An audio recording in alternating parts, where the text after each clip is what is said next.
सभी विद्यार्थियों और मित्रों को नमस्कार। भारतीय इतिहास श्रृंखला के व्याख्यान 60 के साथ मैं आप सभी के समक्ष उपस्थित हूं।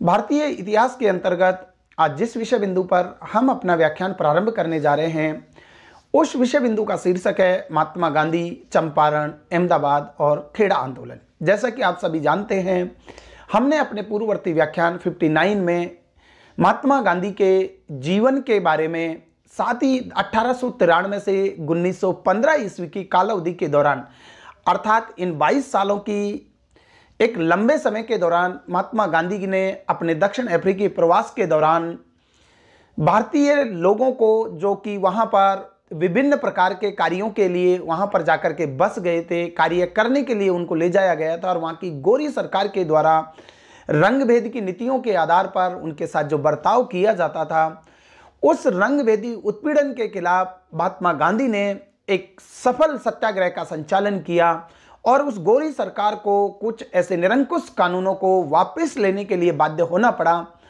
जो किसी भी सूरत में वो इंसानियत के पर्याय नहीं थे वो कानून। लेकिन महात्मा गांधी ने वो चीज़ें कर दिखाई, उन चीज़ों को संभव किया और उन्होंने जो संभव किया उसके लिए उन्होंने एक बेहतरीन प्रतिरोध की रणनीति है वो विकसित की थी। उस रणनीति का नाम है सत्याग्रह, सत्य और अहिंसा, जिसके मुख्य हथियार थे सविनय अवज्ञा, जिसकी रणनीति को धार देने का एक प्रभावी हथियार था।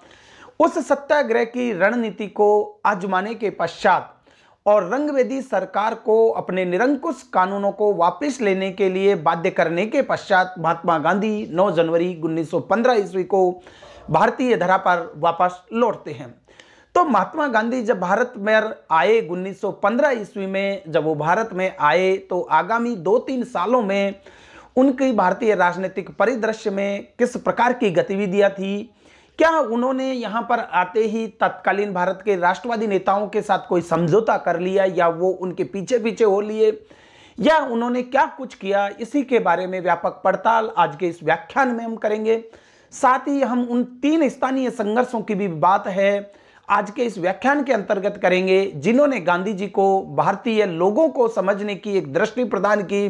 गांधी जी ने भारतीय लोगों के साथ जिस तरह की एक आत्मीयता का रिश्ता बनाया, गांधी जी ने जिस प्रकार की प्रतिरोध की रणनीति को भारतीय परिस्थितियों में लागू किया, उसने काफी कुछ इस बात को तय कर दिया था कि आगामी भारतीय स्वतंत्रता आंदोलन की लड़ाई है वो किसके नेतृत्व में लड़ी जाएगी, किस रणनीति से लड़ी जाएगी और किस प्रकार वो अपनी सफलता के शिखर पर विराजमान होगी। तो आज का हमारा व्याख्यान है वो महात्मा गांधी के भारत में आने के पश्चात के, मैं कहूं कि 1915 से और 1918 ईस्वी की काल अवधि के बारे में है, जिसमें गांधी जी ने भारतीय जमीन पर 3 स्थानीय मुद्दों पर आधारित 3 स्थानीय आंदोलनों का नेतृत्व किया जिन्होंने गांधी जी को एक पहचान दी। गांधी जी ने स्वयं ने भी भारतीय लोगों को इन आंदोलनों के माध्यम से भारतीय लोगों की ताकत, उनकी कमजोरी, उनकी नेतृत्व क्षमता से वो परिचित हुए। तो आज का हमारा व्याख्यान है इन्हीं सब बातों की व्यापक पड़ताल करने वाला है। एक एक करके हम विस्तार से जितना संभव होगा हम इसके प्रत्येक बिंदु की तह तक जाने का प्रयास है वो करेंगे। तो आज का हमारा व्याख्यान है वो उसी दिशा में एक प्रयास है। एक बार मैं फिर से रिवाइज कर दूं कि आज के इस व्याख्यान के अंतर्गत हम महात्मा गांधी के चंपारण, अहमदाबाद और खेड़ा आंदोलन के बारे में विस्तार से जानने जा रहे हैं। इस टॉपिक को अच्छे से समझने के लिए कुछ बिंदुवार हम कुछ तथ्यों को उठाएंगे और उनके माध्यम से क्रम से अपनी बात है उसको आगे बढ़ाएंगे। सबसे पहले हमारी बात होगी गांधी जी का भारत आगमन और भारत भ्रमण 1915 से 16 ईस्वी के दौरान का। दूसरे बिंदु के अंतर्गत हम बात करेंगे कि चंपारण में गांधी जी चंपारण क्यों आए, किसके द्वारा लाए गए, चंपारण में क्या कुछ किया, ब्रिटिश हुकूमत पर उसका क्या असर हुआ, इन सभी बातों की व्यापक पड़ताल हम अपने दूसरे बिंदु के अंतर्गत करेंगे। तीसरे बिंदु के अंतर्गत हमारी बात होगी कि अहमदाबाद मील मजदूरों के बीच में जब गांधी पहुंच जाते हैं तो गांधी जी किस तरह के एक संघर्ष की रणनीति को अपनाते हैं, मील मजदूरों के पक्ष में वो क्या कुछ करते हैं, कितनी उनको सफलता मिलती है, इन सब बातों की पड़ताल हम तीसरे बिंदु के अंतर्गत करने जा रहे हैं। चौथे बिंदु के अंतर्गत हम बात करेंगे कि खेड़ा के किसानों की मदद के लिए गांधी जी का अभियान क्या था खेड़ा प्रकरण, गांधी जी ने खेड़ा के किसानों की किस प्रकार से मदद की, खेड़ा के किसानों की समस्या क्या थी, इन सब बातों की जिक्र हम अपने चौथे बिंदु के अंतर्गत करेंगे। और पांचवें बिंदु के अंतर्गत हम बात करेंगे कि ये चंपारण, अहमदाबाद और खेड़ा आंदोलन का जिनका नेतृत्व गांधी जी के द्वारा किया गया, गांधी जी की राजनीति पर आगामी आने वाले समय पर इनका क्या प्रभाव पड़ने वाला था, या गांधी जी को इन आंदोलनों से कौन से सबक मिली, कौन सी सीख मिली, अपनी रणनीति को जो आजमाया गया वो कितनी सफल रही, इसकी बात भी हम पांचवें बिंदु के अंतर्गत करेंगे। और सबसे अंत में जो हमारे लिए जरूरी हो जाता है कि चंपारण, अहमदाबाद, खेड़ा आंदोलन और 1915 से 1918 ईस्वी की गांधी जी की राजनीतिक गतिविधियों के बारे में एग्जाम में, प्रतियोगी परीक्षाओं में किस प्रकार के प्रश्न पूछे जाने की संभावना है, वो प्रश्न कौन से हो सकते हैं, इसके बारे में भी हमारी बात होगी। तो आज का हमारा व्याख्यान है वो हम प्रारंभ करने जा रहे हैं। उस व्याख्यान का शीर्षक है महात्मा गांधी, चंपारण, अहमदाबाद और खेड़ा आंदोलन। तो सबसे पहले हम बात कर लेते हैं गांधी जी का भारत आगमन और भारत भ्रमण। जैसा कि आप सभी जानते हैं कि 1893 में गांधी जी दादा अब्दुल्ला का मुकदमा लड़ने के लिए साउथ अफ्रीका जाते हैं, लेकिन वहां पर जो भारतीय लोगों को जो जातीय उत्पीड़न का सामना करना पड़ रहा था, उन भारतीय लोगों को वहां की गोरी सरकार के द्वारा थोपे गए निरंकुश कानूनों से मुक्ति दिलाने के लिए गांधी जी मुकदमा लड़ने के लिए जाते हैं। लेकिन पूरे 22 साल की उनकी यात्रा, 22 साल का उनका प्रवास है वो दक्षिण अफ्रीका में हो जाता है। और दक्षिण अफ्रीका में किसी भी निरंकुश सत्ता से किस तरह से लड़ा जाए, कोई भी निरंकुश सत्ता जब अपने निरंकुशता के चरम पर होती है, निरंकुशता के उच्चतम शिखर पर होती है, तो उसको उनके घुटनों पर किस प्रकार से लाया जाए, क्या उसके लिए हिंसा का रास्ता अपनाया जाए या उसके लिए अहिंसा का रास्ता अपनाया जाए। गांधी जी ने वो एक बेहतरीन प्रतिरोध की रणनीति विकसित की और उस बेहतरीन प्रतिरोध की रणनीति का नाम था सत्याग्रह। उस सत्याग्रह के आधार पर गांधी जी ने दक्षिण अफ्रीका में न केवल भारतीय समुदाय को उन जातीय उत्पीड़न के कानूनों से मुक्ति दिलाई, अपितु गांधी जी की भी भारत में एक अच्छी खासी पहचान है। वो दक्षिण अफ्रीका के उद्धारक के रूप में वो भारतीय राजनीति में स्थापित हो गए। तो 22 साल के अपने दक्षिण अफ्रीकी प्रवास के बाद गांधी जी 9 जनवरी 1915 ईस्वी को मुंबई के अपोलो बंदरगाह पर अरेबिया जहाज के माध्यम से उतरते हैं। तो 9 जनवरी 1915 ईस्वी को गांधी जी का भारत में आगमन होता है। 9 जनवरी की तिथि का भारत के इतिहास में और वर्तमान संदर्भ में भी काफी बड़ा महत्व है। आप सभी जैसा कि जानते हैं कि भारत सरकार के द्वारा प्रवासी भारतीय दिवस सम्मेलन का आयोजन किया जाता है और ये प्रवासी भारतीय दिवस सम्मेलन वास्तविकता में भारतीय विदेश मंत्रालय की एक पहल है कि दुनिया भर में बसे हुए भारतीय मूल के लोगों को, जिनका कभी ना कभी अपने पूर्वजों के माध्यम से या भारत की भूमि के साथ जो संपर्क रहा है, उनको उनकी जड़ों से जोड़ने का प्रयास के रूप में प्रवासी भारतीय दिवस सम्मेलन हर साल है वो भारत सरकार के द्वारा मनाया जाता है। दुनिया भर के मशहूर प्रवासी भारतीयों को इस सम्मेलन में शामिल किया जाता है। उनको भारत की जड़ों के से जुड़ने के लिए उनसे आग्रह किया जाता है। भारत में निवेश के लिए उनसे कहा जाता है कि आपका जो ये निवेश है वो आपकी जड़ों से जुड़ने का प्रयास है, और अगर आप आपकी जड़ों से जुड़ रहे हैं, भारत में निवेश कर रहे हैं, तो कुल मिलाकर के आप अपने वतन के लिए ही काफी कुछ कर रहे हैं। इन्हीं बातों को लेकर के हर साल प्रवासी भारतीय दिवस मनाया जाता है। तो चूंकि यहां पर हमारा विषय प्रवासी भारतीय दिवस का नहीं है, लेकिन जिस तिथि का मैं जिक्र कर रहा हूं 9 जनवरी का भारतीय इतिहास में भी महत्व है और वर्तमान संदर्भ में जो प्रवासी भारतीय दिवस मनाया जाता है वो भी 9 जनवरी को ही मनाया जाता है। तो प्रवासी भारतीय दिवस की जब भी कोई एग्जाम में बात आए कि प्रवासी भारतीय दिवस कब मनाया जाता है, तो प्रवासी भारतीय दिवस 9 जनवरी को मनाया जाता है, क्योंकि 9 जनवरी को 22 साल की प्रवास की अवधि पूरी करने के पश्चात में महात्मा गांधी है, उनका दक्षिण अफ्रीका से भारत आगमन होता है। तो गांधी जी के दक्षिण अफ्रीका से भारत लौटने के उपलक्ष्य में हर साल प्रतिवर्ष 9 जनवरी को प्रवासी भारतीय दिवस के रूप में मनाया जाता है। तो ये तो आज के संदर्भ में प्रवासी भारतीय दिवस की बात हुई। अब हम बात सीधा गांधी जी पर आते हैं।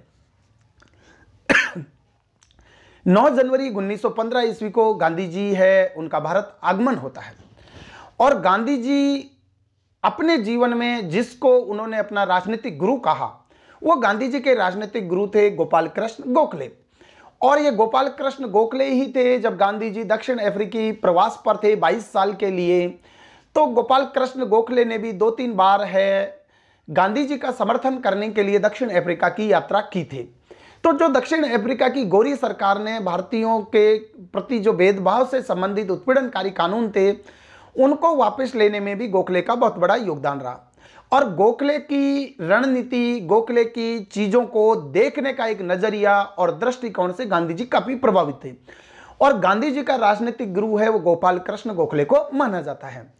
तो जैसे ही 9 जनवरी 1915 को मुंबई के अपोलो बंदरगाह पर अरेबिया जहाज के माध्यम से गांधी जी मुंबई उतरते हैं, तो उस समय गोखले हैं वो भी उनको मुंबई बंदरगाह पर ही मिल जाते हैं, क्योंकि जिस तरह से गांधी जी ने बेहतरीन काम किया था दक्षिण अफ्रीका में, वो तारीफ काबिल था। और गांधी जी की व्यक्तिगत निष्ठा भी गोखले में थी और गोखले भी व्यक्तिगत रूप में गांधी जी को पसंद करते थे। तो दोनों का एक तरह से राजनीतिक गतिविधियों के संदर्भ में गुरु शिष्य का संबंध था। तो गांधी जी जब आते हैं गोखले से मिलते हैं, और क्योंकि गांधी जी का अब काफ़ी एक सफल लड़ाई लड़ने के बाद में गांधी जी भारत आए थे, और जिस समय वो भारत में आए यानी 9 जनवरी 1915 को जब वो भारत आए, तो सबसे पहले काम उन्होंने गोखले से वो मिले, और उनके साथ में उनकी पत्नी कस्तूरबा गांधी भी थी। तो कस्तूरबा गांधी के साथ गांधी जी है वो गोपाल कृष्ण गोखले से मिले, और उन्होंने भारत की तात्कालिक राजनीतिक स्थितियों पर विस्तार से बात की। गांधी जी को लगता था कि भारत की जिस तरह से भारत उपनिवेशवाद के शिकंजे में जकड़ा हुआ है, भारत की आज़ादी की लड़ाई में उनका भी कोई योगदान होना चाहिए। तो इन्हीं बातों को लेकर के गोखले और गांधी जी के बीच में काफ़ी विचार मंथन होता है, और गोखले हैं वो गांधी जी को समझाते हैं कि जल्दबाजी में कोई भी फैसला लेने से आपको बचना चाहिए। गोखले, क्योंकि गोखले हैं वो महात्मा गांधी के राजनीतिक गुरु माने जाते रहे हैं, और महात्मा गांधी उनकी बातों को काफ़ी तवज्जो देते हैं, क्योंकि भारत की जैसी राजनीतिक परिस्थितियों की समझ तत्कालिक भारत में गोपाल कृष्ण गोखले को थी, वो वैसी समझ गांधी जी के नज़र में, गांधी जी के दृष्टिकोण में अन्य किसी भी समकालीन भारतीय राष्ट्रवादी राजनीतिक नेता को नहीं थी। तो गांधी जी सिर्फ गोखले की बातों को सुनते थे, और गोखले ने गांधी जी से कहा कि भाई देखिए मोहन, आप अभी जल्दबाजी में कोई फैसला मत कीजिए, कि दक्षिण अफ्रीका की परिस्थितियां थोड़ी अलग थी, वहां पर आपने एक सफल लड़ाई का नेतृत्व किया, आप उसमें विजय भी हुए, गोरी सरकार को अपने उत्पीड़नकारी कानून को वापस भी लेना पड़ा, लेकिन ये इंडिया है और आपको अभी भारत के, आप पहले राजकोट में रहे, फिर बैरिस्टर बन गए, फिर आप दक्षिण अफ्रीका में 22 साल की अवधि आपने गुजारी है, लेकिन इस दौरान भारत में काफ़ी कुछ घटित हो गया। भारत के जो लोग हैं बड़े डाइवर्सिफाइड हैं, विविधीकृत हैं, लोगों की सोच और रणनीतियां अलग अलग हैं। मैं मानता हूं कि आप एक सफल आंदोलन करता है, एक अच्छे संगठन करता है, लेकिन कोई भी निर्णय आपको जल्दबाजी में नहीं लेना है। ये बातें हैं गोपाल कृष्ण गोखले है वो महात्मा गांधी जी से कह रहे हैं, चूंकि महात्मा गांधी को वो अपने एक शिष्य के रूप में देखते थे, और महात्मा गांधी स्वयं गोपाल कृष्ण गोखले को अपने गुरु, अपने एक राजनीतिक उपदेशक के रूप में मानते थे। तो मोहन ने कहा कि गोखले साहब मुझे क्या करना चाहिए। गोखले ने कहा कि मोहन, अगर मेरी ही बातों को मानो तो एक साल आंखें खुली रखकर और मुंह बंद करके, मोहन 1 साल तक आंखें खुली रख करके और मुंह बंद करके पूरे 1 साल तक पहले भारत का भ्रमण कीजिए। आपको किसी से कुछ नहीं बोलना है, किसी को कोई प्रतिक्रिया नहीं देनी है, सिर्फ 1 साल तक समूचे भारत का भ्रमण कीजिए, यहाँ के लोगों को समझिए, यहाँ की परिस्थितियों को समझिए, यहाँ जो चल रही राजनीतिक गतिविधि है उनको समझिए, और उसके बाद में 1 साल जब आप भारत का भ्रमण कर लोगे तब आपको समझ आ जाएगा कि मुझे भारत की राजनीतिक गतिविधियों में किस प्रकार का योगदान देना है, मुझे किसका दामन थामना है और मुझे किसका दामन थामना है, और किस रणनीति के साथ मुझे आगे बढ़ना है। तो गोपाल कृष्ण गोखले की जो ये सीख है वो महात्मा गांधी है पूरी तरह से स्वीकार कर लेते हैं, और पूरे 1 साल पूरे एक साल वो कस्तूरबा गांधी के साथ पूरे भारत के भ्रमण पर निकल जाते हैं। लेकिन भारत को समझना था, तो गांधी जी ने रेल के माध्यम से तीसरे दर्जे में अपनी यात्रा की, क्योंकि तीसरा दर्जा वो था जहां पर भारत की गरीब जनता है जिसमें बैठ करके यात्रा करती थी। तो रेलवे के थर्ड क्लास डिब्बे में बैठ करके गांधी जी ने पूरे भारत का भ्रमण किया, भारत के लोगों को समझा, भारत में चल रही तात्कालिक राजनीतिक गतिविधियों को बिल्कुल करीब से देखा, उस समय के राष्ट्रवादी राजनीतिक नेताओं के विचारों से भी वो परिचित हुए। तब जाकर के एक साल की पूरी अवधि के दौरान काफी कुछ चीजें हैं उनके दिमाग में क्लियर हो गई। उस समय जैसा कि आप सभी जानते हैं कि 1914 ईस्वी में प्रथम विश्व युद्ध की शुरुआत हो जाती है। उस समय जो ब्रिटेन है अपने साम्राज्यवाद और अपने उपनिवेशवादी की रक्षा के लिए तुर्की, ऑस्ट्रिया हंगरी और जर्मनी वो ब्रिटेन के विरुद्ध है, वो युद्ध कर रहे होते हैं। उस समय भारत की जनता से, जो भारत के तात्कालिक नरमपंथी नेताओं के द्वारा यह अपील की जाती है कि संकट की घड़ी में हमें ब्रिटिश हुकूमत का तन मन से साथ देना है। और गांधी जी ने भी यही कहा कि ब्रिटिश हुकूमत का इस संकट की घड़ी में ब्रिटिश हुकूमत के लिए किसी भी प्रकार की कोई समस्याएं पैदा नहीं की जानी चाहिए और भारत के लोगों को ब्रिटिश हुकूमत का साथ देना चाहिए। जब गांधी जी ने इस तरह की बातें कही, वो एक तरह से सीधी सीधी ब्रिटिश शासन के प्रति निष्ठा दर्शाने वाली बात थी।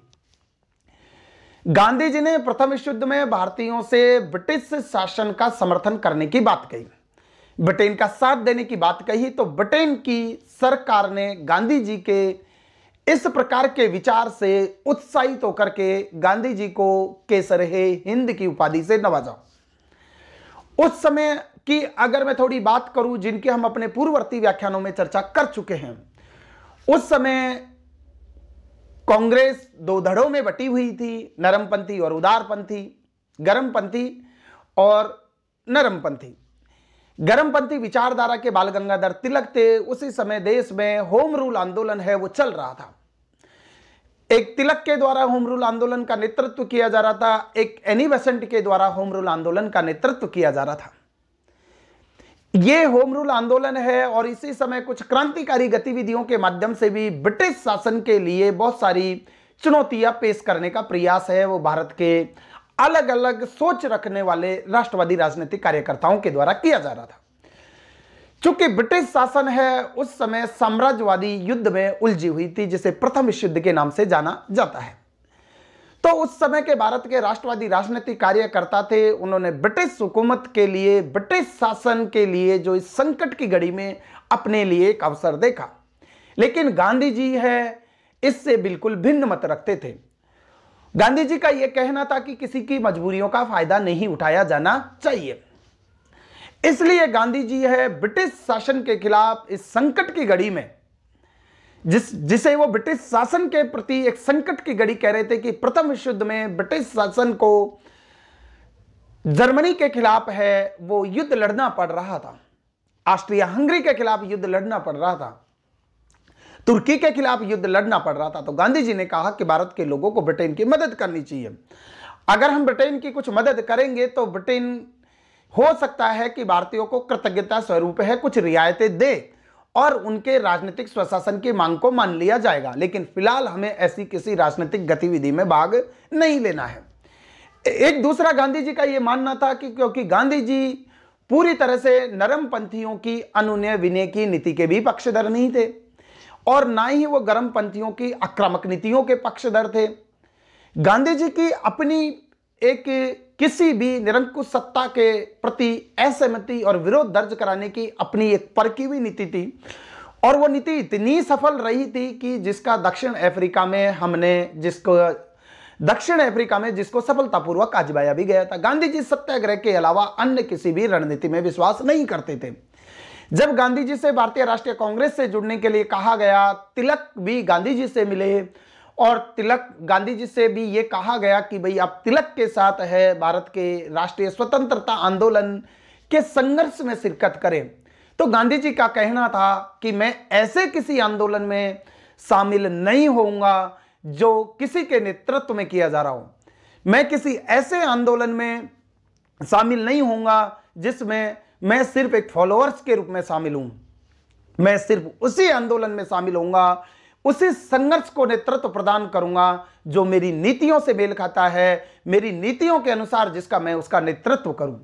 लेकिन यहां पर यह नहीं समझा जाना चाहिए था कि गांधी जी किसी की नेतृत्व के अधीन काम करना नहीं चाहते थे, क्योंकि गांधी जी ने तत्कालिक परिस्थितियों का अच्छी तरह से मूल्यांकन कर लिया था। क्योंकि जो भी परिस्थितियां थी वो गांधी जी की प्रतिरोध की, सत्याग्रह की रणनीति से किसी भी प्रकार से मेल नहीं खाती थी। और गांधी जी अपनी सत्याग्रह की रणनीति को किसी भी सूरत पर नहीं छोड़ना चाहते थे। गांधी जी के लिए सत्याग्रह एक साधना थी, एक तपस्या थी, एक जीवन दर्शन था। गांधी जी को किसी भी का एक बेहतर सफल तरीके से आजमाया गया, परीक्षण किया गया हथियार था। जिस दक्षिण अफ्रीकी सरकार की अपने उत्पीड़नकारी कानूनों को वो वापस नहीं लेगी, ऐसा दुष्कर कार्य लग रहा था, उसको भी गांधी जी ने संभव करके दिखाया।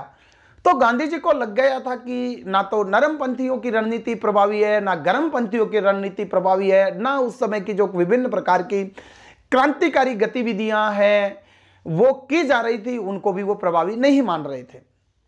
तो गांधी जी ने तत्कालिक भारत के किसी भी प्रचलित राजनीतिक विचारधारा के साथ नहीं जुड़ने का निश्चय किया। इसी दौरान गांधी जी ने न केवल भारत का भ्रमण किया, अपितु 1916 की शुरुआत में उन्होंने अपनी राजनीतिक गतिविधियों को संस्थागत रूप देने के लिए साबरमती आश्रम की स्थापना कर ली। गांधी जी उस समय दक्षिण अफ्रीका में किए गए सफल प्रतिरोध की रणनीति के कारण भारतीयों को जातीय उत्पीड़न से मुक्ति दिलाने वाले नेता के रूप में ही उनको जाना जाता था। लेकिन भारतीय राजनीति के संदर्भ में, भारत के स्वतंत्रता आंदोलन के संदर्भ में उनको इतनी पहचान नहीं थी। लेकिन गांधी जी ने पूरे एक साल पूरे भारत का भ्रमण किया, भारत की परिस्थितियों को देखा और समझा, और उसके आधार पर उन्होंने अपने मन के अंदर अपनी रणनीतियों का एक स्वरूप है, एक खाका तैयार कर लिया कि उन्होंने किन रणनीतियों के साथ आगे बढ़ना है। उसी समय एक घटना हो जाती है कि बनारस हिंदू विश्वविद्यालय मदन मोहन मालवीय के प्रयासों से, जिसमें मदन मोहन मालवीय ने तत्कालिक भारत के सभी संपन्न व्यक्तियों से चंदा इकट्ठा करके एक स्वदेशी की संकल्पना पर आधारित एक विश्वविद्यालय की नींव रखी। तो ऐसे ही बनारस हिंदू विश्वविद्यालय का उद्घाटन समारोह है वो 6 फरवरी 1916 को आयोजित किया गया। चूंकि मोहनदास करमचंद गांधी ने दक्षिण अफ्रीका में बेहतरीन कार्य किया था, इस नाते मदन मोहन मालवीय की तरफ से मोहनदास करमचंद गांधी को बनारस हिंदू विश्वविद्यालय के उद्घाटन समारोह में शामिल होने के लिए आमंत्रित किया गया। गांधी जी की पहली बार भारत के बड़े बड़े राजनीतिक नेताओं के समक्ष पहली सार्वजनिक उपस्थिति है वो इसी बनारस हिंदू विश्वविद्यालय के उद्घाटन समारोह में देखने को मिलती है। 6 फरवरी 1916 को बनारस हिंदू विश्वविद्यालय का उद्घाटन समारोह था, जिसकी अध्यक्षता भारत के तत्कालिक वायसराय लॉर्ड हार्डिंग कर रहे थे। पूरा सभागार भरा हुआ था, गांधी जी भी उसमें बैठे हुए थे। लेकिन गांधी जी को दक्षिण अफ्रीका में किए गए अपने सफल अभियान के कारण से मंच के एक कोने पर जगह मिली थी। मंच पर ऊपर बहुत सारे जो रत्न जड़ित आभूषणों से लैस है भारत के तत्कालिक देशी रियासतों के राजा महाराजा बैठे हुए थे, और सामने जो सभागार में मंच के ठीक जस्ट सामने दर्शक दीर्घा में जो भी लोग बैठे हुए थे वो या तो कोई वकील थे, कोई डॉक्टर थे, कोई पत्रकार थे, जमींदार वर्ग के थे, अर्थात संपन्न परिवारों के लोग थे। लेकिन उस दर्शक दीर्घा में ना कोई किसान था, ना कोई मजदूर था, ना कोई भारत का निम्न वर्ग का कोई व्यक्ति वहां पर उपस्थित था। मदन मोहन मालवीय के आग्रह पर गांधी जी वहां पर पहुंच जाते हैं, और गांधी जी को जब बोलने का मौका दिया जाता है तो गांधी जी है वहां दर्शक दीर्घा में उपस्थित लोग और मंच पर पूरे ज्वेलरी से सुसज्जित राजा महाराजाओं को देख करके बड़े खिन्न हो जाते हैं। गांधी जी का उस समय पर एक ऐतिहासिक उद्बोधन होता है। वो ऐतिहासिक उद्बोधन इस मायने में बड़ा महत्व रखता था कि उससे यह पता लगता था कि ये जो गांधी है जिनकी दक्षिण अफ्रीका में किए गए कारनामों को आज तक हमने सुना है, वो वास्तव में गांधी है वो किस तरह की सोच और विचार रखते हैं। गांधी ने उस बनारस हिंदू विश्वविद्यालय के उद्घाटन समारोह में भाषण दिया। गांधी जी ने सबसे पहले कहा जो मंच पर जो राजा महाराजा ज्वेलरी में बैठे हुए थे, ज्वेलरी से सजे हुए थे, उन्होंने कहा मुझे घिन आती है, मुझे घृणा आती है।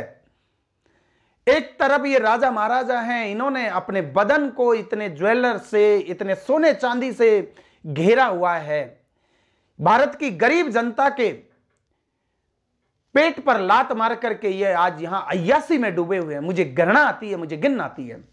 और दूसरा, उन्होंने सभागार की तरफ इशारा करते हुए कहा मालवीय जी का प्रयास है वो शानदार है, लेकिन क्या है, हम इस विश्वविद्यालय से क्या देने जा रहे हैं इस देश को और इस राष्ट्र को।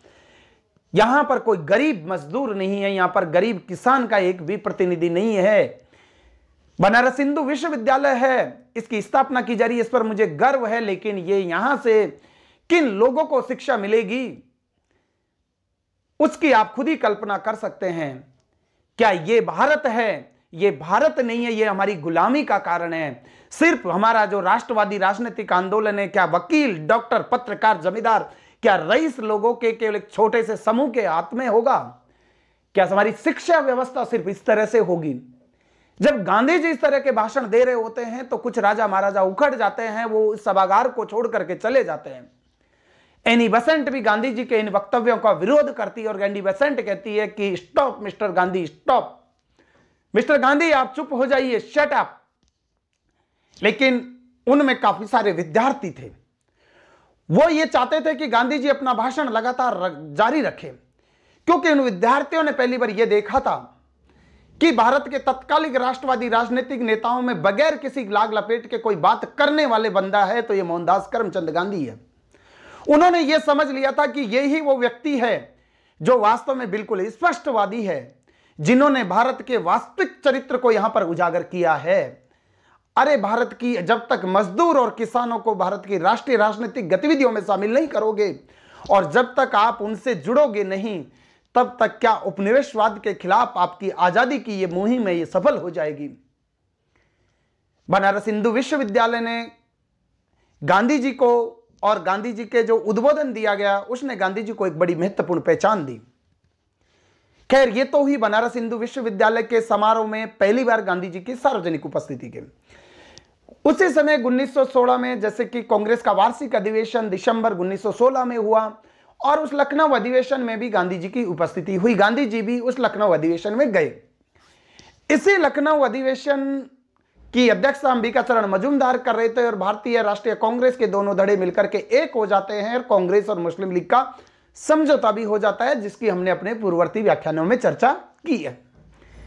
लेकिन इस लखनऊ अधिवेशन में जब गांधी जी बैठे हुए होते हैं तो उसी समय चंपारण की एक कांग्रेस कमेटी के एक सक्रिय कार्यकर्ता राजकुमार शुक्ल है, उनकी गांधी जी से मुलाकात होती है।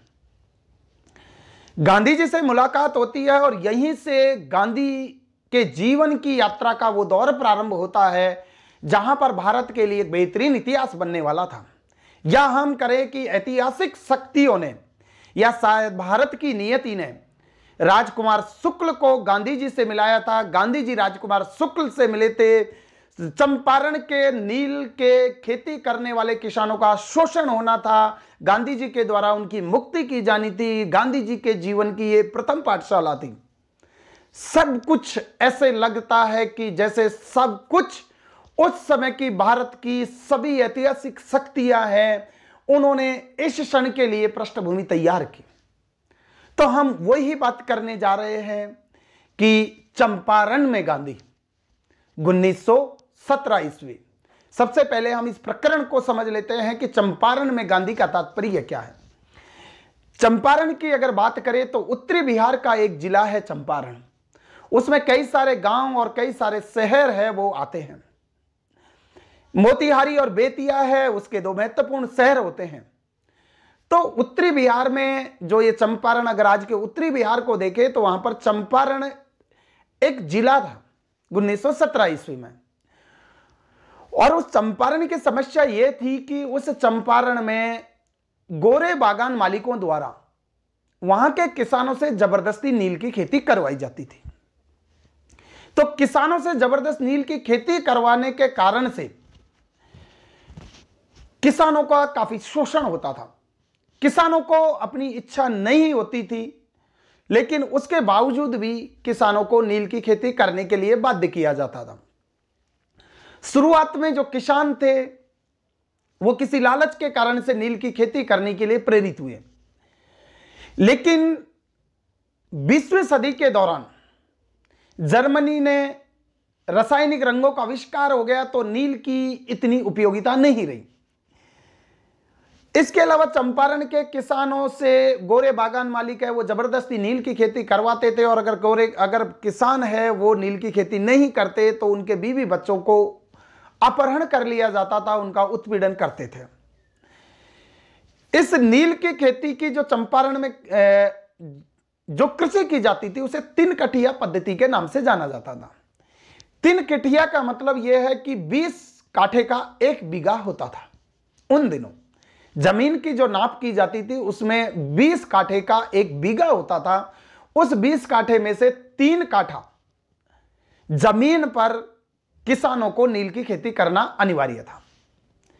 नील की खेती करने के स्थान पर किसान अपनी खाद्यान्न फसलों को उपजाना चाहते थे, लेकिन उनके पास कोई विकल्प नहीं था, क्योंकि ब्रिटिश प्रशासन गोरे बागान मालिकों का था। ब्रिटिश अदालतों में जो ब्रिटिश जज बैठे हुए थे, प्रशासक भी उनके, कलेक्टर भी उनके हितों के लिए सब कुछ काम किए जाते थे।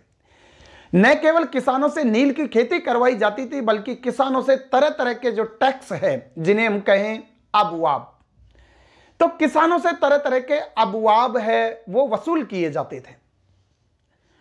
और अगर कोई अबवाब है जो गैर कानूनी वसूली है उसको अबवाब के नाम से जाना जाता था। 3 कठिया पद्धति से परेशान थे, ऊपर से अबवाब भी थे।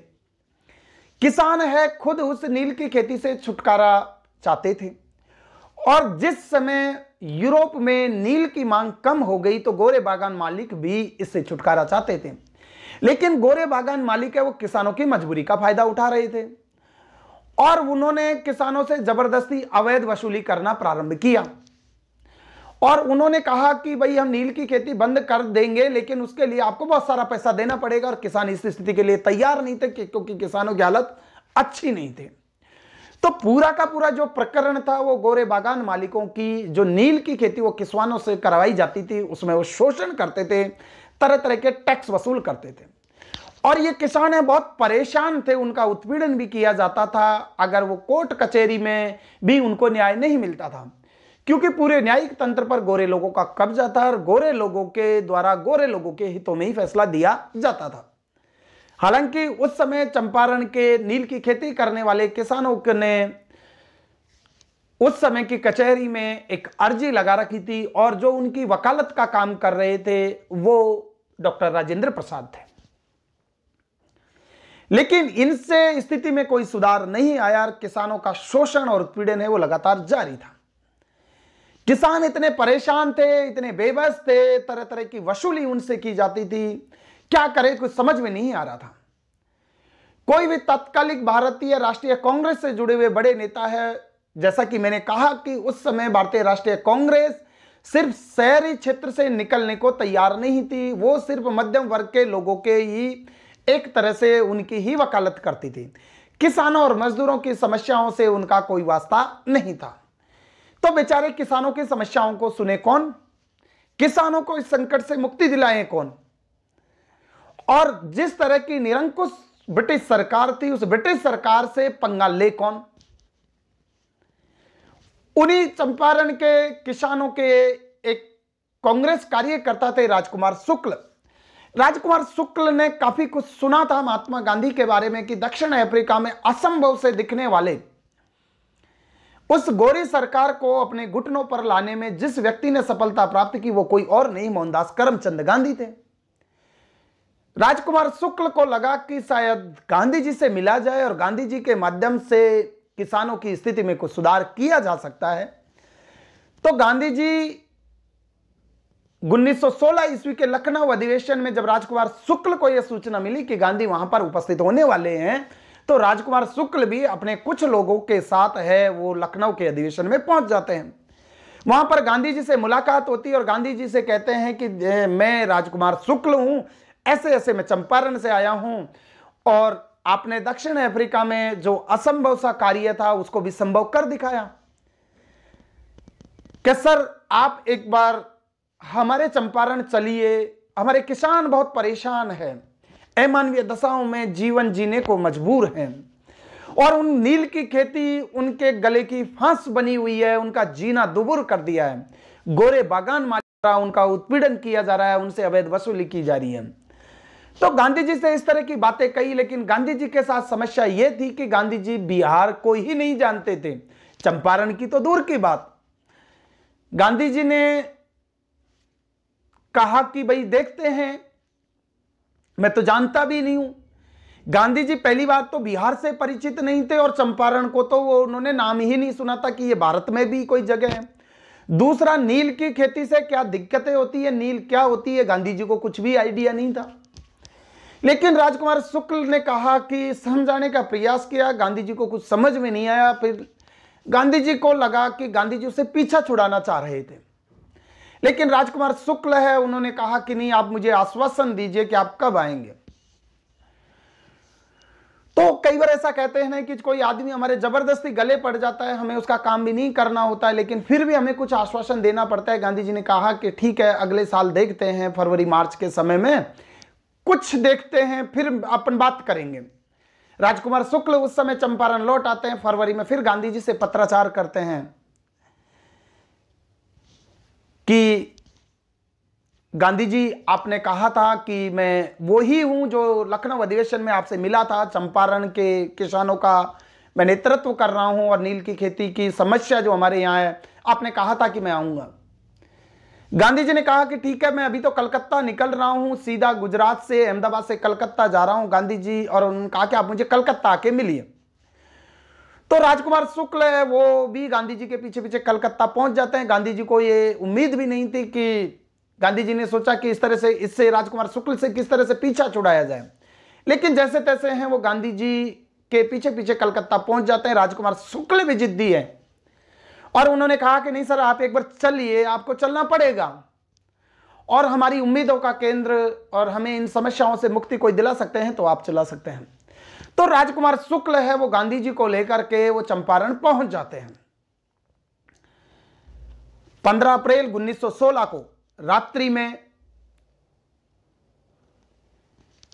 चंपारण है वो गांधी जी पहुंच जाते हैं और 15 अप्रैल 1917 को गांधी जी चंपारण पहुंच जाते हैं। और 16 अप्रैल 1917 को जब ब्रिटिश हुकूमत को यह पता लगा चलता है, गोरे बागान मालिकों को यह पता चलता है कि यह वही गांधी है जिसने जो इतना जिद्दी है कि अपनी बात को मनवाने से कभी भी पीछे नहीं हटता, अपनी जब तक कि कोई भी उसकी मांग पूरी नहीं हो जाती उससे पहले ये पीछे हटने वाला नहीं है। तो ब्रिटिश हुकूमत में उस वहां के ब्रिटिश प्रशासन में बड़ी हलचल मची और दूसरे दिन ही जिलाधीश का एक नोटिस है वो गांधी जी को थमा दिया जाता है, जिसमें गांधी जी से यह कहा जाता है कि आपको जिला छोड़ देना चाहिए, आपको जिले में प्रवेश करने पर प्रतिबंध लगाया जाता है। गांधी जी जो व्यक्ति उनको ये नोटिस थमाता है उसी के पीछे कुछ 3-4 लाइनों में लिख देते हैं जिलाधीश के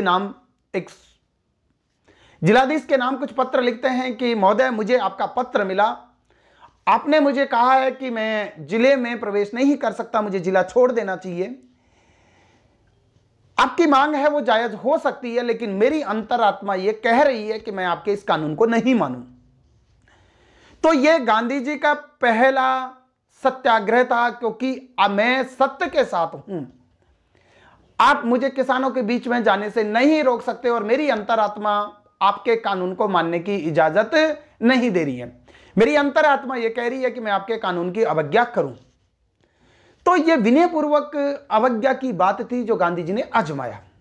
गांधी जी ने मोतिहारी के कोर्ट में जब गांधी जी को पेश किया गया तो उन्होंने कहा कि भाई, मैं सिर्फ किसानों के बीच में जाना चाह रहा हूं, यहां पर कोई प्रदर्शन नहीं हो रहा, कोई रैली नहीं निकल रही, ब्रिटिश शासन के खिलाफ कोई अराजकता पैदा नहीं होगी, सिर्फ किसानों के बीच में जा रहा हूं, उन किसानों की समस्याओं को देखना चाह रहा हूं, आपको क्या दिक्कत है? और आप कह रहे हैं कि आप उन किसानों के बीच में नहीं जा सकते, तो मैं आपके इस आदेश को नहीं मानूंगा, आप जो चाहे मुझे सजा दें, मैं किसानों के बीच में जाकर के मानूंगा। इस तरह की बातें करना ब्रिटिश शासन से, ब्रिटिश हुकूमत से उस समय के किसी भारतीय प्रख्यात राष्ट्रवादी राजनीतिक नेताओं में भी यह शैली विकसित नहीं हुई थी। यहां तक कि बाल गंगाधर तिलक, एनी बेसेंट या अन्य किसी भारतीय राष्ट्रीय कांग्रेस के बड़े नेता पर जब ब्रिटिश हुकूमत यह कहती थी कि आपने कानून का उल्लंघन किया है, तो वो हमेशा यह कहते थे कि ठीक है कि हमने कानून का उल्लंघन किया है।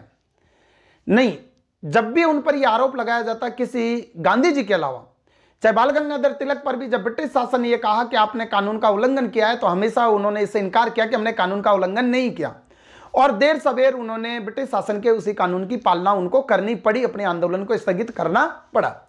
लेकिन गांधी जी पर जब ब्रिटिश शासन ने यह आरोप लगाया कि आपने कानून की अवहेलना की है, आपको यहां पर नहीं आने के लिए प्रतिबंध लगा हुआ था, फिर भी आप आए, तो गांधी जी से स्वीकार किया कि हाँ, मैं मानता हूं कि मैंने आपके द्वारा लागू किए तथाकथित कानून है उसकी अवहेलना की है, लेकिन मेरी अंतरात्मा यह कह रही है कि मैं आपके इस कानून को नहीं मानूं, क्योंकि मैं सत्य के लिए लड़ रहा हूं। इतना बड़ा साहस, इस तरह की बातें, ब्रिटिश शासन को सीधी चुनौती देना, उसके कानून को मानने से इनकार करना, और उसने कहा कि मैं आपके कानून को नहीं मानता हूं। मेरी अंतरात्मा इस बात की मुझे गवाही नहीं दे रही है। आप मुझे कुछ भी सजा दे सकते हैं, मैं हर प्रकार का कष्ट, हर प्रकार का उत्पीड़न भोगने के लिए तैयार हूं। तो भला कितनी ही निर्दयी सरकार हो, निरंकुश सरकार हो, जब कोई व्यक्ति की रणनीति इस तरह की है कि ठीक है सर, मैंने आपके कानून का उल्लंघन किया, मैं आई एडमिट इट कि I have violated your rules and regulation, लेकिन फिर भी मैं नहीं जाऊंगा सर, क्योंकि मैं सत्य की लड़ाई लड़ रहा हूं। मेरी अंतरात्मा आपके कानून को नहीं मानने की बात कह रही है मुझसे।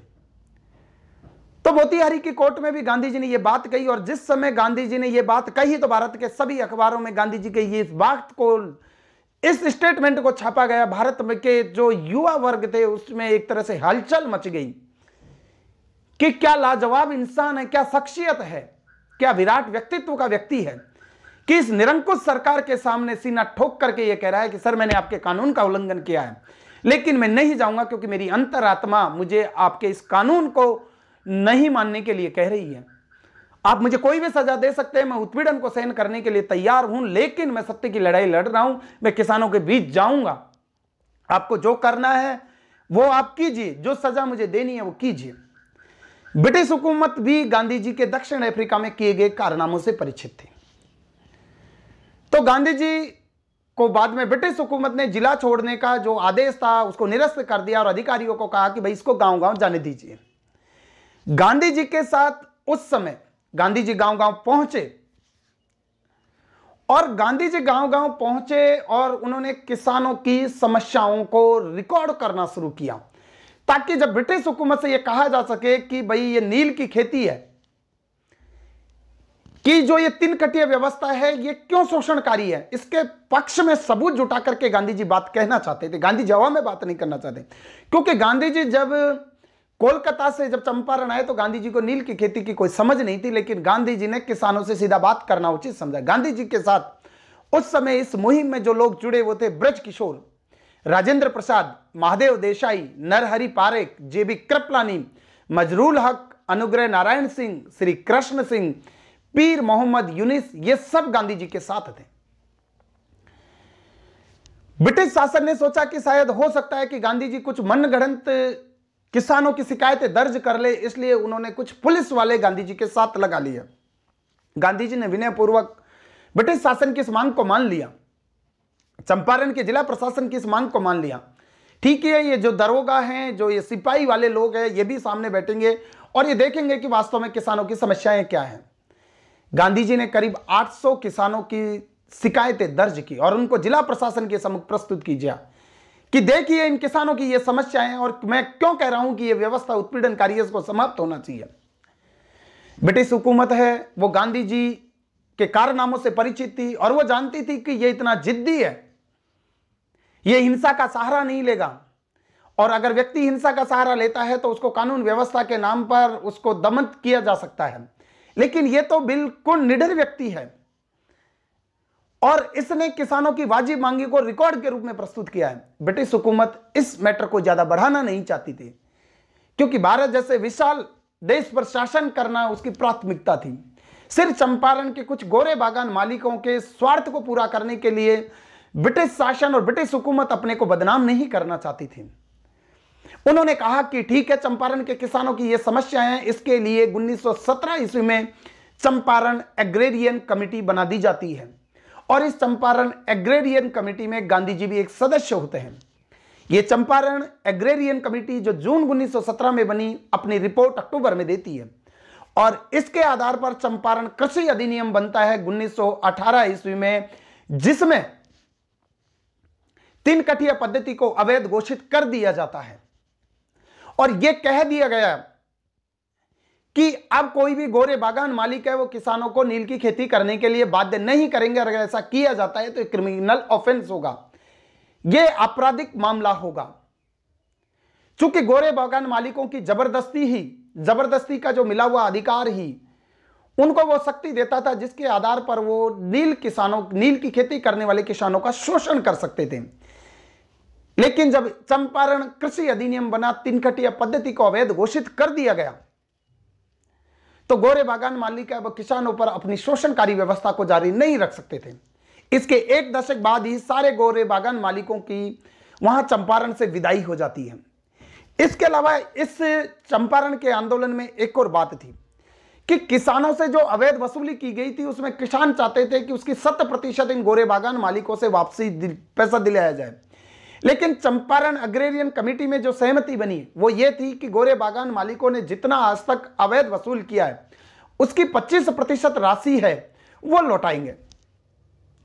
यानी वो गोरे बागान मालिक है वो संबंधित किसानों को 25% राशि लौटाएंगे। हालांकि कुछ किसानों ने कहा कि गांधी जी से 100% वापसी होनी चाहिए, लेकिन गांधी जी ने कहा कि अगर ये गोरे बागान मालिक 25% भी अवैध वसूल की ही राशि को आपको लौटा रहे हैं तो ये इनकी बेइज्जती है, ये हमारी जीत है और ये इनकी इतनी बेइज्जती होगी कि ये आपसे हर प्रकार के ये उत्पीड़नकारी व्यवस्था को समाप्त कर देंगे।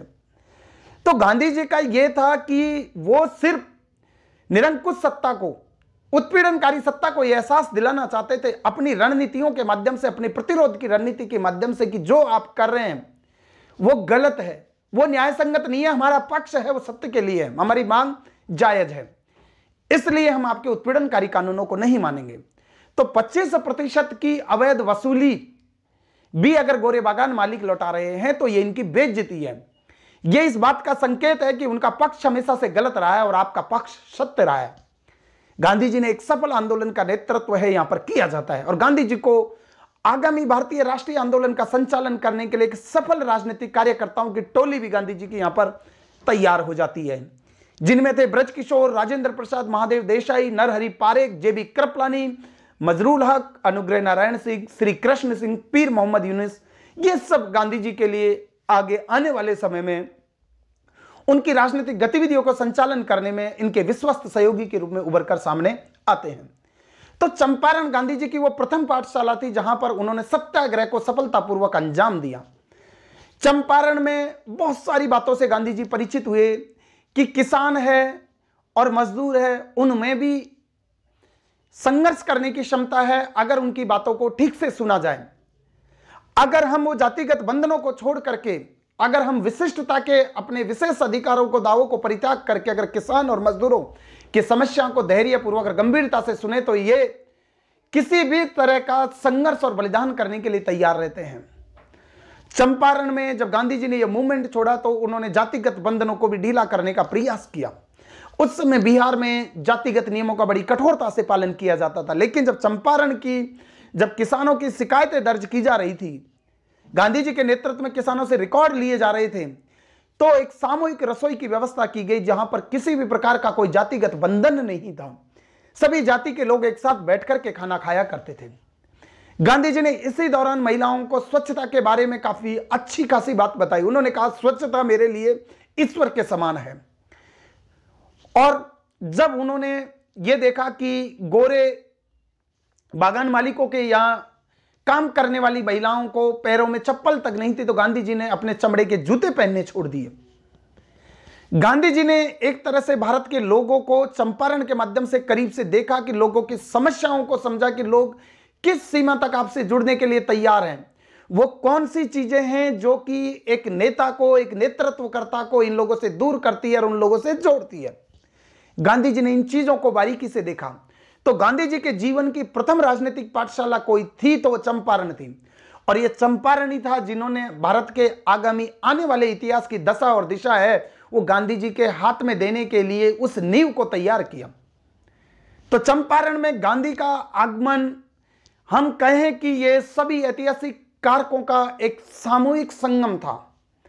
यह भारत की नियति थी कि चंपारण में गांधी जी चाहे बेमन से आए हों, लेकिन इस गांधी के रूप में जो गांधी निखर के आए, वो गांधी ऐसे निखर के आए कि बाद में वो राष्ट्रपिता की छवि से नवाजे गए।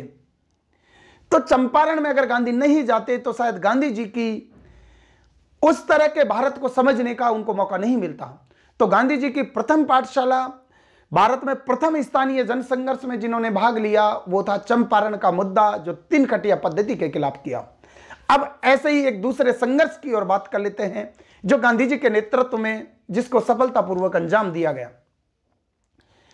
गांधी जी के पास इसके बाद में एक दूसरा मैटर आया, वो इनके गृह राज्य गुजरात के अहमदाबाद शहर से संबंधित था। अहमदाबाद के मिल मजदूरों के बीच में गांधी जी पहुंच जाते हैं। तो सबसे पहले हम ये देख लेते हैं 1918 की बात है। हुआ यह था कि 1917-18 में गुजरात में प्लेग की बीमारी फैली थी और बहुत सारे जो मिलों में काम करने वाले मजदूर हैं, अपने जान बचाने के लिए उन्होंने मिलों में काम करना बंद कर दिया और वो सब अपने अपने गांव लौट गए। लेकिन कुछ मजदूर ऐसे भी थे जिन्होंने अपनी जान जोखिम में डालते हुए मिल मालिकों के कहने पर कि आप है हमारी मिलों में से काम करना बंद मत कीजिए, इस संकट की घड़ी में हम आपको एक्स्ट्रा आपकी सैलरी के अतिरिक्त 75% तक बोनस भी देंगे। कुछ किसान है ज्यादा पैसे के लालच में उन्होंने अपने जीवन को भी दांव पे लगाते हुए उस प्लेग की महामारी के दौरान भी, जब प्लेग की महामारी चरम पे थी, उन्होंने मिलों में काम करना जारी रखा। लेकिन 1 साल के बाद में प्लेग की महामारी है वो समाप्त हो जाती है और पुराने जो मजदूर है जो गांव छोड़ करके चले गए, जो मिलों को छोड़कर चले गए थे, वापस मिलों में काम करने के लिए लौटते हैं। लेकिन जो मजदूर है वो प्लेग के समय में भी उन्होंने मिलों में काम करना नहीं छोड़ा, वो वहीं पर बने हुए थे। मिल मालिकों ने जैसे ही देखा कि प्लेग का संकट टल गया है तो मिल मालिकों ने कहा कि मजदूरों को जो 75% सैलरी के अलावा जो बोनस मिलता था अब उसको समाप्त किया जाता है।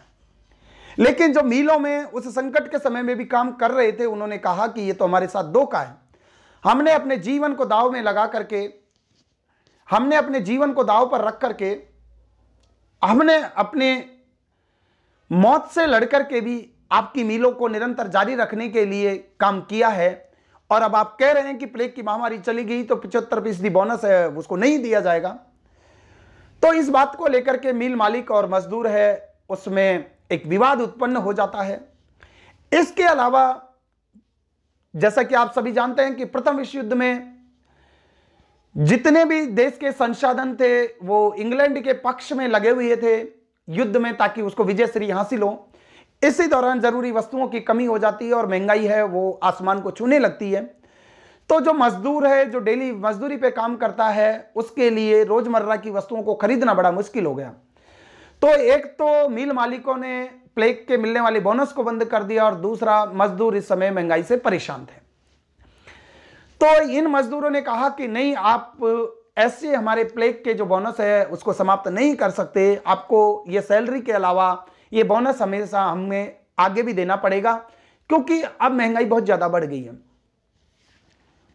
तो दोनों के बीच में ठन गई, तालाबंदी की नौबत आ गई। मिल मालिकों ने कहा कि जो भी मजदूर इसका विरोध करेगा उसको नौकरी से निकाल दिया जाएगा।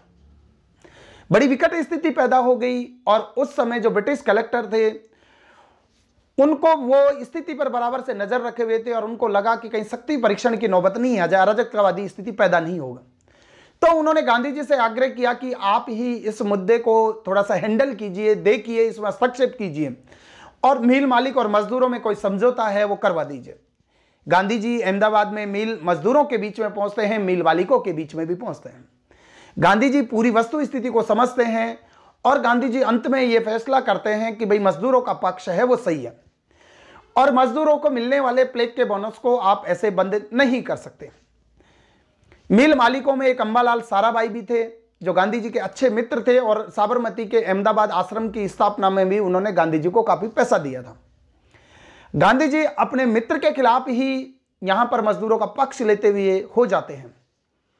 शुरुआत में जब गांधी जी इस मामले में हस्तक्षेप करता है तो मिल मालिकों ने गांधी जी के एक प्रकार से हम कहें मान रखने के लिए शुरुआत में यह कह दिया कि भाई हम पूरे मैटर को एक ट्रिब्यूनल को सौंपेंगे और ट्रिब्यूनल जो फैसला देगा हम उसके आधार पर है वो मजदूरों का बोनस दे देंगे अगर ट्रिब्यूनल कहता है तो। गांधी जी को लगा कि शायद मिल मालिक और मजदूरों में सहमति बन गई, लेकिन थोड़े से दिन बाद ही मिल मालिक है वो ट्रिब्यूनल मामले को ट्रिब्यूनल के सौंपने की बात से वो मुकर जाते हैं और वो कहते हैं कि अपनी तरफ से कि भाई 75% बोनस हम नहीं देंगे आपको, सैलरी के साथ हम 20% बोनस देंगे और अगर मजदूरों ने 20% बोनस की मांग को स्वीकार नहीं किया तो हम उनको नौकरी से निकाल देंगे। गांधी जी बड़े दुखी होते हैं। गांधी जी ने कहा कि ये तो इन लोगों ने मेरे को विश्वास में रख करके गलत किया है। तो गांधी जी ने बीच का रास्ता अपनाया। उस समय मिल मालिकों से कहा कि आप 20% बोनस की बात कर रहे हैं, मैं 75% की भी नहीं कर रहा, कम से कम इन मजदूरों को आपको 35% बोनस देना चाहिए। लेकिन शुरुआत में मिल मालिक इसके लिए तैयार नहीं रहते तो गांधी जी मजदूरों को हड़ताल पर जाने की सलाह दे देते हैं। इधर से मिल मालिक परेशान हो जाते हैं क्योंकि इनकी मिलें बंद होने लगती है, उनका उत्पादन गिर जाता है, उनकी आमदनी के साधन घट जाते हैं।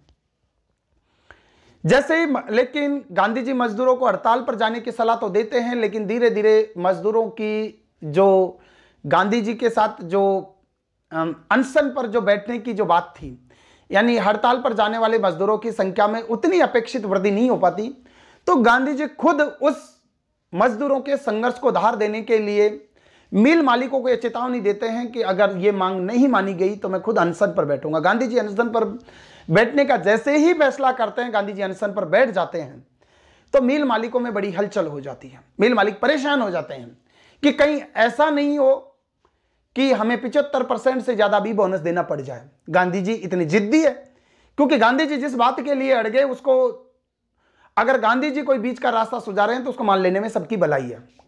गांधी जी अनशन पर बैठ जाते हैं। मिल मालिकों में इस पर का प्रभाव पड़ता है और मिल मालिक तुरंत इस बात के लिए राजी हो जाते हैं कि ठीक है भाई, हम इस पूरे प्रकरण को एक ट्रिब्यूनल को सौंप देते हैं। तो उस ट्रिब्यूनल को इस मैटर को सौंप दिया जाता है और ट्रिब्यूनल ये फैसला देता है कि मजदूरों को, क्योंकि महंगाई बढ़ गई है और प्लेग का संकट भले ही चला गया हो, लेकिन मजदूरों को मजदूरी के साथ 35% बोनस है वो दिया जाएगा। मिल मालिक है क्योंकि जिस तरह से गांधी जी मजदूरों का नेतृत्व कर रहे थे, मिल मालिकों के लिए गांधी जी की उस बात को मानना, ट्रिब्यूनल की उस बात को मानना आवश्यक हो गया था। तो ट्रिब्यूनल बना और उसने 35% बोनस पर लास्ट में सहमति बनी कि भाई 35% बोनस है वो दिया जाएगा। अंबालाल साराभाई की बहन है, अनुसुईया बहन है, इस संघर्ष में गांधी जी के साथ थी। तो गांधी जी ने अपने अनशन के माध्यम से यहां पर अपनी बात को प्रभावी तरीके से मनाया। जब गांधी जी को लगा कि गांधी जी हर जगह अपनी बात मनवाने के लिए उनकी प्रतिरोध की रणनीति के, यानी ये सत्याग्रह की रणनीति के अलग अलग पहलू थे, कभी अनशन पर, कभी सविनय अवज्ञा पर, कभी रचनात्मक कार्यक्रम, कभी विदेशी वस्तुओं के बहिष्कार, ब्रिटिश शासन के साथ या सत्ता से असहयोग की नीति, ये गांधीवादी सत्याग्रह की प्रतिरोध की रणनीति के अलग अलग टूल्स थे जिनका समय समय पर गांधी जी के द्वारा इस्तेमाल किया गया। तो गांधी जी के अनशन का यहां पर प्रभावी असर हुआ और मिल मालिकों को 35% बोनस देने के लिए राजी होना पड़ा। वो मजदूरों को 35% बोनस है वो मिल गया। तो ये गांधी जी का दूसरा स्थानीय मुद्दों पर आधारित संघर्ष था जिसने अनशन के आधार पर, या मैं कहूं कि ये सत्याग्रह के आधार पर फिर से यहां पर गांधी जी को सफलता मिली। गांधी जी ने इसमें मजदूरों की संघर्ष करने की क्षमता, कि मजदूर है कि क्या वो ज्यादा समय तक हड़ताल पर जा सकता है या नहीं, और अगर ज्यादा समय तक हड़ताल पर नहीं जाया जा सकता तो ऐसे मजदूरों को एक दीर्घकालिक संघर्ष में किस तरह से जोड़ करके रखा जाए। तो गांधी जी को कई तरह के सबक भी मिले, कुछ प्रेरणा भी मिली और उसके अनुसार उन्होंने भारत की आगामी आजादी की लड़ाई में उसी के अनुरूप है अपनी रणनीति को स्वरूप प्रदान किया। अब हम गांधी जी के इसी समय 1918 में ही एक तीसरा प्रकरण है, वो भी एक स्थानीय मुद्दे पर आधारित था, वो गांधी जी के सामने उपस्थित होता है। वो था खेड़ा के किसानों की का प्रकरण था, उसको हम समझ लेते हैं कि खेड़ा आंदोलन और गांधी जी 1918 ईस्वी। हुआ ये था कि जो खेड़ा है वो गुजरात का एक गांव है और 1918 ईस्वी में किसानों की फसल है वो चौपट हो गई थी। किसानों की फसल नहीं हुई थी, लेकिन सरकार है वो मालगुजारी वसूल करने पर अड़ी हुई थी। जब किसानों की फसल नहीं हुई, किसानों का कोई उत्पादन नहीं हुआ, तो वो किस आधार पर सरकार को मालगुजारी अदा करें। इस पूरे मामले का नेतृत्व है वो गुजरात किसान सभा कर रही थी। गुजरात किसान सभा के उस समय अध्यक्ष थे वो गांधी जी थे। इसके अलावा सर्वेंट ऑफ इंडिया सोसाइटी के विट्ठल भाई पटेल ने विभिन्न प्रकार के डेटा इकट्ठे किए और उन्होंने कहा कि भाई किसानों से जो मालगुजारी इस संकट के दौर में वसूल किया जाना किसी भी प्रकार से जायज नहीं है।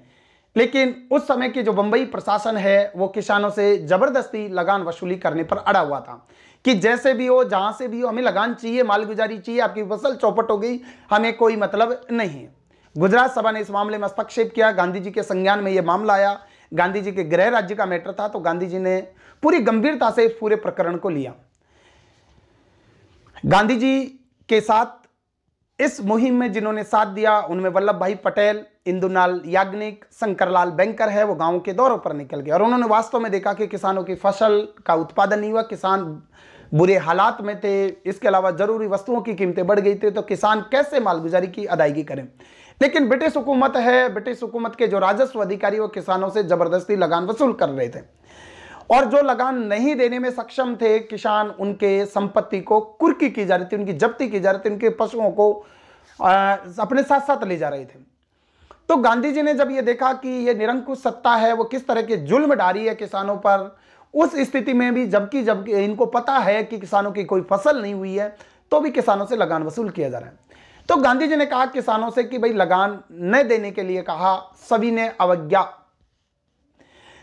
खेड़ा के संदर्भ में गांधी जी ने जिस रणनीति को अपनाया वो था सविनय अवज्ञा, अर्थात कि हम आपको किसी भी प्रकार का कोई लगान नहीं देंगे, आपको जो करना है वो कर लीजिए, आपको जो सजा देना है वो सजा दीजिए।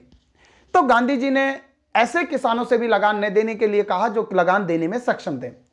गांधी जी ने कहा कि अगर लगान देने में सक्षम किसान अगर लगान दे देंगे तो शेष किसानों पर जो लगान नहीं दे सकते हैं उन पर दबाव पड़ेगा। इसलिए फिलहाल हम सबको सामूहिक रूप से सांगठनिक एकता प्रदर्शित करते हुए किसी को भी इस ब्रिटिश हुकूमत को इस वर्ष के लिए मालगुजारी की अदायगी नहीं करनी है, क्योंकि फसल चौपट हो गई है। ब्रिटिश हुकूमत है, चूंकि गांधी जी के नेतृत्व में यह आंदोलन चल रहा था, गांधी जी की रणनीति से वो वाकिफ थे, क्योंकि वो गांधी जी को कोई बहुत बड़ा अवसर इसके माध्यम से नहीं देना चाहते थे। तो ब्रिटिश हुकूमत ने गुप्त रूप से अपने अधिकारियों को बाद में आदेश दे दिया बंबई की सरकार ने कि भाई केवल लगान उन्हीं से वसूल करे जो इसको देने में सक्षम हो, बाकी लोगों से लगान की वसूली नहीं की जाए। गांधी जी की भी यही मांग थी। गांधी जी की यही मांग थी। जब गांधी जी को पता लगा कि ब्रिटिश हुकूमत ने स्वयं ने ही यह आदेश दे दिया है कि केवल उन्हीं लोगों से लगान वसूल किया जाए जो कि लगान देने में सक्षम है, गांधी जी ने इसी के साथ अपना आंदोलन समाप्त कर दिया। गांधी जी के आंदोलन का ये ही ध्येय था और गांधी जी यही चाहते थे कि भाई जिन लोगों को लगान नहीं दे सकते उनसे लगान वसूल नहीं किया जाना चाहिए।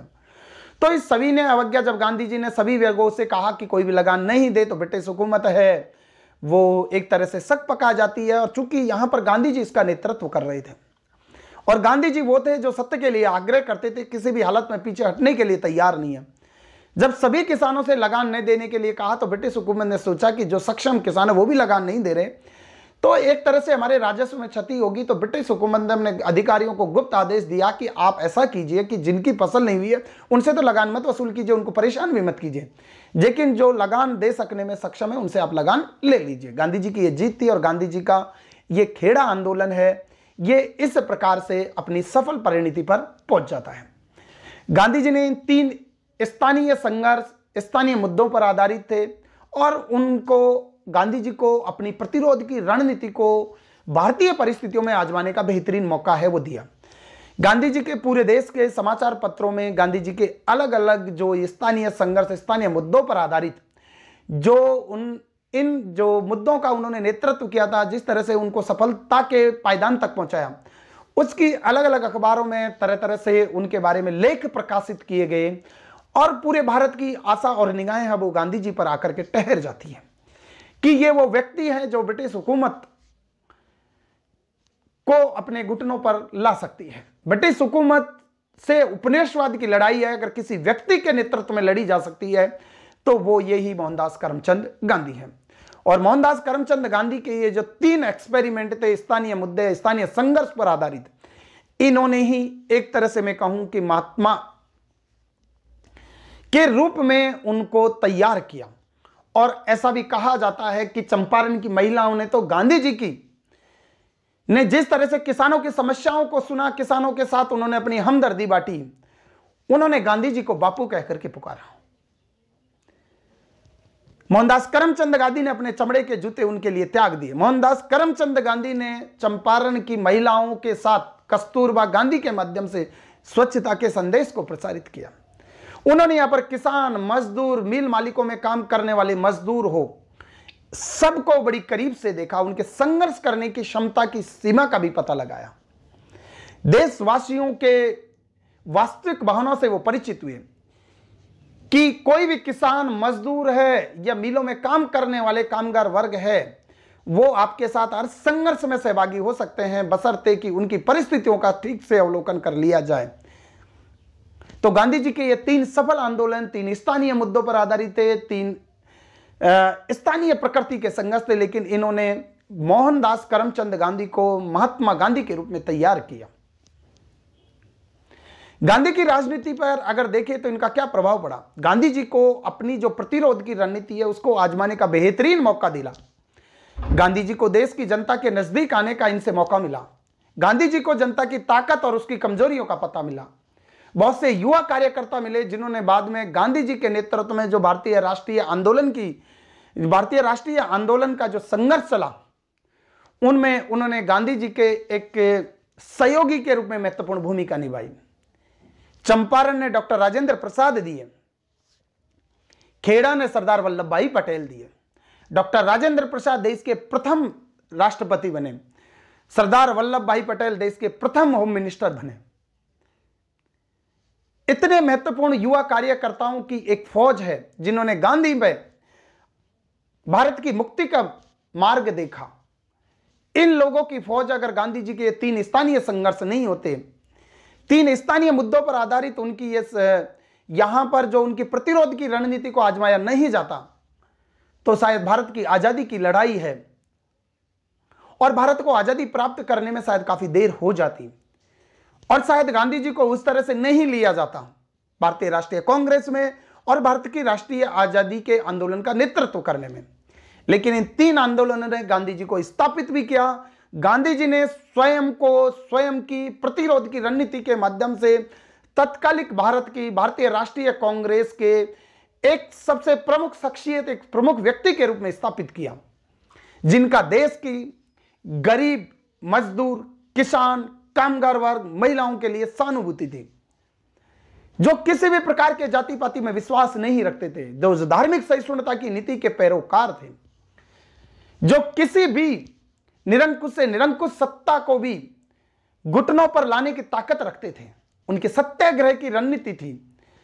उनकी अंतरात्मा की आवाज जिस बात पर उनको इजाजत दे, उस बात के लिए वो अड़ जाते थे। तो इन 3 संघर्षों ने, इन 3 आंदोलन ने भारत को महात्मा गांधी दिया, वो राष्ट्रपिता दिया जिसने भारत की आजादी की लड़ाई को सफलता के मुकाम पर पहुंचाया। इसके बारे में हम आगामी अपने व्याख्यानों में विस्तार से बात करेंगे। अब हम बात कर लेते हैं कि इस टॉपिक से संबंधित परीक्षा उपयोगी प्रश्न। तो परीक्षा उपयोगी प्रश्नों में सबसे पहली बात यही है कि केसर-ए-हिंद की उपाधि से गांधी जी को क्यों नवाजा गया, गांधी जी का भारत आगमन क्या हुआ, गांधी जी उस समय की किसी राजनीतिक धारा में क्यों शामिल नहीं हुए, चंपारण में गांधी जी को कौन लेकर के गए, चंपारण में कौन गांधी जी के साथ थे, चंपारण की समस्या क्या थी, 3 कटिया पद्धति क्या थी। इन 3 आंदोलनों का क्रम, पहले चंपारण, फिर इसके बाद में अहमदाबाद के मिल मजदूरों की समस्या, फिर खेड़ा के किसानों की समस्या। इसके अलावा गांधी जी का जो प्रतिरोध की जो रणनीति, जो अलग अलग टाइम पे जो उन्होंने यूज की, वो कौन सी थी, उसका स्वरूप क्या था, गांधी जी को क्या कुछ हासिल हुआ, गांधी जी ने क्या सबक सीखे, इनसे संबंधित चाहे वस्तुनिष्ठ प्रश्न की बात हो या वर्णनात्मक प्रश्न की बात हो, यहां से एग्जाम में पूछे जाते रहे हैं। इसके अलावा फिर भी अगर आपको लगता है कि इन टॉपिक से संबंधित आपको कुछ और भी ज्यादा डिटेल चाहिए तो आप सीधा मेरे से कांटेक्ट कर सकते हैं। मुझे उम्मीद है कि आज का ये व्याख्यान है वो गांधी जी के बारे में आपकी समझ है उसको और भी परिपक्व और पुख्ता करेगा। गांधी जी के बारे में निरंतर हमारी आगामी व्याख्यानों की श्रृंखला है वो लगातार जारी रहेगी। तब तक बहुत बहुत धन्यवाद, आभार, जय हिंद।